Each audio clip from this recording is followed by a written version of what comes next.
तुम बेटा जरा गौर से सुनना। मैं स्कूल में पढ़ाती थी, उसी क्लास में एक पड़ोसन की बेटी भी पढ़ती थी। हाँ। एक दिन जब मैं उसकी कॉपी चेक कर रही थी तो उसमें से एक लव लेटर निकल आया। मेरे पांव तले से जमीन निकल गई।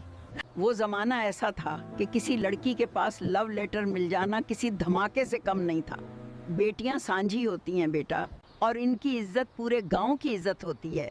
मैं हमदर्दी में उसकी माँ को बताने गई कि बात को खामोशी से संभाल लो, बेटी भी महफूज रहे और इज्जत भी। लेकिन उसने मेरा शुक्रिया अदा करने के बजाय मुझ पर ही इल्ज़ाम लगा दिया।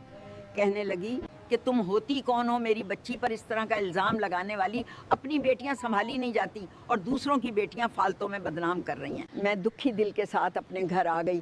थोड़ी देर बाद वो पड़ोसन भी हमारे घर आ गई और मेरी सास और जेठानी के पास बैठकर मुझे खूब बुरा भला कहने लगी। मैंने एक दो दफ़ा अपनी सफाई में कुछ कहने की कोशिश की, लेकिन वो कुछ भी सुनने को तैयार नहीं थी। खैर एक हफ्ता ऐसे ही गुजर गया कि वो पड़ोसन जब भी हमारे घर आती मुझे ना बुलाती, ना मुझसे बात करती और गुस्से वाला मुंह बनाकर चली जाती। मैं सोचती रही क्या नेकी करना वाकई इतना मुश्किल है।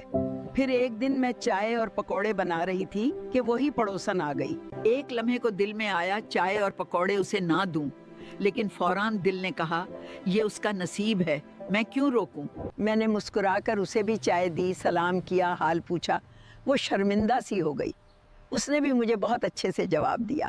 जब वो पड़ोसन चली गई तो मेरी सास कहती है कि सादिया उसने तुम्हारे साथ कितना बुरा किया, तुमने फिर भी उसके साथ अच्छा किया, लेकिन चलो तुम्हें उसकी नेकियां मिल गई। मैंने कहा वो कैसे?